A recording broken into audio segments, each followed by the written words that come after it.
Hello friends, welcome to ABC of insurance. मैं हूं सुमित और आज हम बात करने जा रहे हैं लाइफ इंश्योरेंस इंडस्ट्री का एक हीरो प्रोडक्ट जिसके आते ही समझिए लाइफ इंश्योरेंस इंडस्ट्री में रिवॉल्यूशन आ गया। इस प्लान को कहते हैं term plan. Term plan basically safety and security purpose को ध्यान में रखते ही बनाया गया है। क्या होता है ना कि जब हम चाहते हैं कि हमारे साथ सेविंग्स भी हो और प्रोटेक्शन भी हो, उस पर्टिकुलर केस में बहुत ज्यादा पैसा हमें इन्वेस्ट करना पड़ता था। सो दैट कि क्या है कि अगर हम पर्टिकुलर एक टेन्योर के लिए चाहते हैं ना कि हमारा सेफ्टी भी हो और कुछ पैसे भी सेव हो, तो हमें ज्यादा अमाउंट इन्वेस्ट करना पड़ता था। उस पर्टिकुलर सिचुएशन कभी-कभी क्या होता था, लोगों के लिए उतना कर पाना वो पॉसिबल नहीं होता था। तो इस प्रोडक्ट को बस इसी पर्पस के लिए डिजाइन किया गया कि कोई भी इंसान सेविंग्स उस पर्पस के लिए हो या ना हो, बट उसका जो सिक्योरिटी है, उसका फैमिली प्रोटेक्शन जो है ना, वो बिल्कुल मद्देनजर रखते हुए इस चीजों को इंट्रोड्यूस किया गया।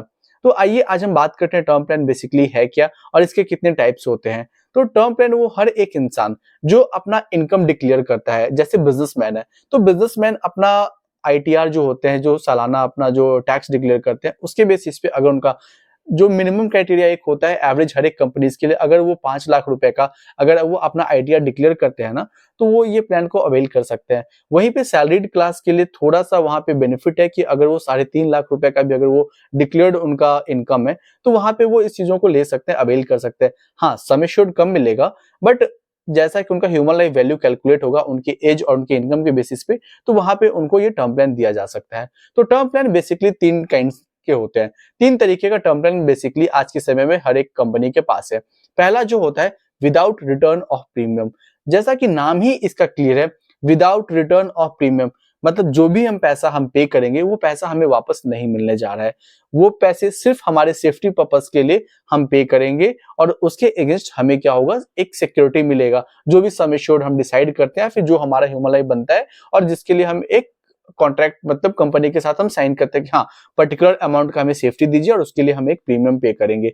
सबसे अच्छी बात टर्म प्लान की ये होती है कि इसका जो प्रीमियम होता है, जब आप अवेल करते हो ना, उस समय ये प्रीमियम फिक्स हो जाता है। ये थ्रू आउट टेन्योर कभी नहीं चेंज होगा। हाँ, कुछ चेंजेस हो सकता है, क्योंकि जानते हैं कि हर एक प्लान में वहां पे एक जीएसटी का कॉन्सेप्ट होता है।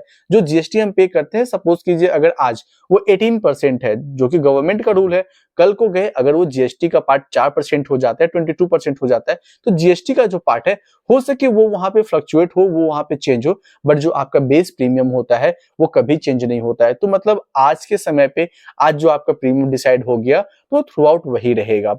तो पहला जैसा कि हम बात कर रहे थे विदाउट रिटर्न ऑफ प्रीमियम, इसके लिए क्या होता है, सपोज कीजिए आज मैं 30 इयर्स का हूं, मैं चाहता हूं कि मेरा मेरा जो कवरेज है वो 2 CR या 1.5 CR का डिसाइड हो जाए, स्टैंडर्ड लेके चलते हैं 1 CR का। तो मैं अपने लिए 1 करोड़ का सेफ्टी चाहता हूँ, तो मैं डिसाइड करूंगा कि मैं 30 साल का हूँ, मैं 1 करोड़ रुपए का सेफ्टी चाहता हूँ। तो और कब तक के लिए चाहता हूँ, हम चाहे तो उस एज को हम 99 इयर्स तक लेके जा सकते हैं, जिसे होल लाइफ प्लान कहते हैं। मतलब आप 99 इयर्स तक के लिए आप अपने आप को, अपने फैमिली को आप वहां पे प्रोटेक्शन दे सकते हो, फाइनेंशियल सिक्योरिटी दे सकते हो। तो वो प्लान 99 इयर्स तक के लिए जा सकता है। बट जो स्टैंडर्ड जो लोग लेते हैं इंडिया में, अगर हम देखें मोर्टेलिटी एज के हिसाब से, तो 80-85 एक ऐसा एज है जहां पे मेजर सिचुएशन, मेजर चांसेस होता है वो डेथ सिचुएशन क्रिएट होने का। तो 80-85 हम वहां लेके चलते हैं, बट आप अपने नीड के हिसाब से आप उसे कस्टमाइज कर सकते हैं। तो मैं ये समझता हूँ कि मैं आज 30 साल का हूँ, मैं 85 ईयर्स तक के लिए मैं कवरेज लेना चाहता हूँ 1 करोड़ का। तो कंपनी हमसे पूछेगी कि आप कितने दिनों तक पे करना चाहते हो। आप उसे, दो ऑप्शन होता है पेमेंट करने का, एक होता है लिमिटेड पे, एक होता है रेगुलर पे। बहुत जगह पे आपको सिंगल पेमेंट का भी ऑप्शन आता है कि आप एक बार पेमेंट कर दीजिए और एक टेन्योर के लिए कवरेज ले लीजिए, बट उसका प्रीमियम बहुत हाई हो जाता है और बहुत बहुत कम ऐसे इंस्टेंसेस होते हैं जहां पे लोग उसे अवेल करते हैं। तो आज हम सिर्फ दो का बात करेंगे, लिमिटेड पे और रेगुलर पे। लिमिटेड पे, जैसा कि नाम से ही आपको समझ में आ रहा है कि एक कम टाइम में हम उस पैसे को पे कर देंगे, सो दैट कि क्या है कि जो एक लाइबिलिटी जुटी है हमारे साथ, वो कम समय में खत्म हो जाए और जो कवरेज है हमारा, वो जितने भी साल तक हम चाहे 80, 85, 90, 99, जब तक के लिए हम चाहेंगे, हम उस फैसिलिटी को हम अवेल कर सकते हैं। जैसा कि अगर मैं बात करूं एक बिजनेस क्लास का, तो बिजनेस में आप जानते हैं कि उतार उतार चढ़ाव कभी भी वो पॉसिबल है, वो सिचुएशंस हो सकता है। तो लोग चाहते हैं कि आज मेरा फाइनेंशियल स्टेटस अच्छा है, हम चलो उसे 10 साल में खत्म कर सकते हैं। तो 30 साल का बंदा अगर चाहता है कि वो 85 ईयर्स तक के लिए कवरेज ले, 1 करोड़ का कवरेज ले और 10 साल ही पे करे, तो उसका जो पेमेंट मोड होगा ना, वो 30 to 40, 10 साल वो पेमेंट करेगा और जो उसका कवरेज चलेगा टिल 85 तक 1 CR का उसका वहां पे कवरेज उनका चला जाएगा। मतलब और ये जो कवरेज होता है ना वो डे 1 से कवर्ड होता है। जब आपकी पॉलिसी इश्यू होती है ना, उस समय से आपका कवरेज वहाँ पे एक्टिव हो जाता है। ठीक है? तो पहला हमने बात किया विदाउट रिटर्न ऑफ प्रीमियम, आपने जो 10 साल पैसा पे किया, वो पैसा आपको कभी वापस नहीं मिलेगा। अगर वो 85 के अंदर अगर मिसहैपनिंग हो जाता है, तो जो भी नॉमिनी बेनिफिशियरी होता है, उनको वो पैसा डिसबर्स कर दिया जाता है। और एल्स अगर वो एज क्रॉस कर गया, मतलब अगर किसी ने 85 के लिए लिया है और वो 86 ईयर्स का हो गया, तो वहां पे कोई भी पैसा उन्हें वापस नहीं मिलता। दूसरा जो होता है वो होता है रिटर्न ऑफ प्रीमियम। नाम से ही क्लियर है, सेम कॉन्सेप्ट पुराने जैसा ही होता है। हम भी वहां पे बस यही सिलेक्ट करते हैं कि आप लिमिटेड में जा रहे हो या रेगुलर में जा रहे हो। बट इसमें एक बेनिफिट ये होता है कि अगर वो बंदा 85 के लिए लिया है और वो 85 तक सरवाइव कर जाता है, तो अगर उसने 100 रुपए दिए हैं, तो कुछ कुछ कंपनीज का क्या होता है कि जीएसटी पार्ट डिडक्ट करके बाकी पैसे वापस हो जाता है। कहीं पे मेंशन किया होता है कि आपको 105% मिल जाएगा, मतलब अगर आपने 100 रुपए दिए हैं तो आपको 105 रुपए वापस मिल जाएगा। तो दूसरा कॉन्सेप्ट ये होता है जो कि रिटर्न ऑफ प्रीमियम होता है। तीसरा जो अभी मोस्ट फेमस और जो अभी मोस्ट डिमांडिंग चल रहा है वो होता है no cost term plan. No cost term plan का मतलब ये नहीं होता कि आपको कुछ पैसा पे नहीं करना है, बट हाँ, यहाँ पे जो फ्लेक्सिबिलिटी है उसको लेके आज लोग बहुत अट्रैक्ट हो रहे हैं। क्योंकि सपोज कीजिए आज एक इंसान 30 साल का है और अगर वो चाहते 85 ईयर्स का उसने प्लान ले लिया, ठीक है, उसे पैसा देना था 10 साल या 20 साल 15 साल जो भी उसने डिसाइड किया वो अपने सिचुएशंस के हिसाब से, तो उसने 10 साल पैसे पे कर दिए। अब क्या होता है ना, यहाँ पे नो कॉस्ट इसलिए इसका मतलब रखा गया है क्योंकि सपोज कीजिए अभी उसके साथ कोई लायबिलिटी जुड़ने वाली है, बट उसे पता है कि वो लायबिलिटी उसके साथ अगले 25 साल या 30 साल में लायबिलिटी उससे हट जाएगा, उसके बाद उसे उस तरीके की सेफ्टी या प्रोटेक्शन की नीड नहीं है। तो वो बंदा उस पर्टिकुलर पॉइंट ऑफ टाइम पे उस पॉलिसी को वहां पे टर्मिनेट कर सकता है, क्लोज कर सकता है। जो भी पैसे उसने पे किए कंपनी को कवरेज के लिए वो वापस ले लेगा और क्या होगा, उसका पॉलिसी वहां पे क्लोज हो जाएगा, पॉलिसी वहां पे सरेंडर हो जाएगा। सपोज कीजिए एक 30 साल का बंदा है, 1 करोड़ का कवरेज लिया, उसने ये कॉन्ट्रैक्ट लेके चला कि मैं 50,000 साल का पे करूंगा अगले 10 साल के लिए। उसने लिमिटेड पे ऑप्शन सिलेक्ट किया कि मैं 10 साल तक दूंगा, मुझे 85 तक कवरेज दे दो। कंपनी ने बोला ओके चलो, ये कॉन्ट्रैक्ट वहां पे साइन हो गया, उसने प्रीमियम पे कर दिया। अब उसने क्या हुआ कि उसने 10 साल 50,000 करके पे कर दिया। उसने कितना पे कर दिया, 50,000 इंटू 10, 5 लाख उसने दिया। अब वो पॉलिसी का 25 साल हो गया, उसे लगता है कि नहीं चलो ठीक है, अब उसके बच्चे की पढ़ाई लिखाई पूरी हो गई, उसके बच्चे का शादी हो गया, उसके साथ ऐसा फाइनेंशियल लायबिलिटीज अब नहीं है जिसके लिए उसे ये प्लान को कंटिन्यू करना चाहिए।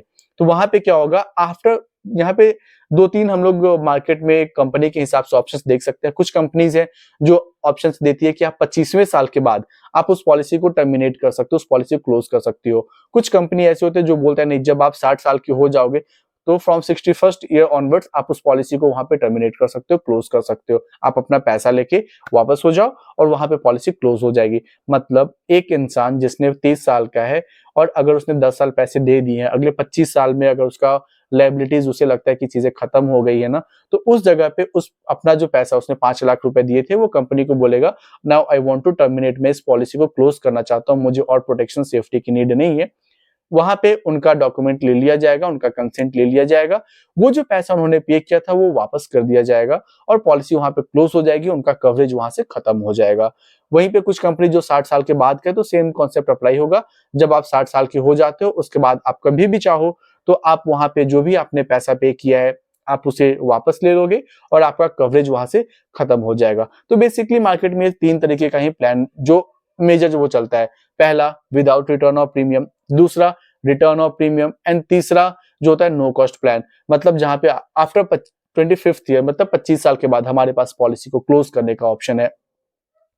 जो मेजर डिफरेंस है with return of premium and no cost plan में, विथ रिटर्न ऑफ प्रीमियम का कॉन्सेप्ट ये होता है कि अगर आपने 80 या 85 ईयर्स तक के लिए आपने कवरेज लिया है, तो जब आप 80-85 के हो जाते हो उसके बाद ही वो पैसा आपको वापस मिलता है। But no cost plan is something जहां पे आपको फ्लेक्सिबिलिटी रहती है कि आप 25 साल के हो गए तो आप पैसा वहां पे वापस ले सकते हो, या फिर आपका 60 साल से ज्यादा हो गया है कंपनी के नॉर्म्स के हिसाब से, जिस भी कंपनी का वहां पे जो उनका पर्सनल अपना जो भी होता है उनका क्राइटेरिया होता है उसके बेसिस पे वहां पे वो पॉलिसी टर्मिनेट हो सकती है। एक्चुअली ये तीनों जो ये हर एक कंपनी के पास अवेलेबल है, जो बट एक इंडस्ट्री का एक मास्टर प्लान है, जो टर्म प्लान मतलब आप कह सकते हो king of all term plan. उसके बारे में हम सेपरेट वीडियो में बात करेंगे, अगले वीडियो में बात करेंगे। आज जो most famous hot cake of entire insurance industry, उस प्लान के बारे में डिस्कस करने के बाद जो भी बंदा जो उस पर्टिकुलर प्रीमियम के लिए अग्री कर सकता है ना, उससे बेहतर प्लान इंडस्ट्री में नहीं है। जहां पे हम डेथ सिचुएशंस की बात ही नहीं करते हैं, death is secondary, savings first आता है। बट उसके लिए स्टे ट्यून्ड। अगर ये वीडियो आपके लिए हेल्पफुल है तो do like, share and subscribe, and for next video and further update stay tuned with ABC of insurance. Thank you.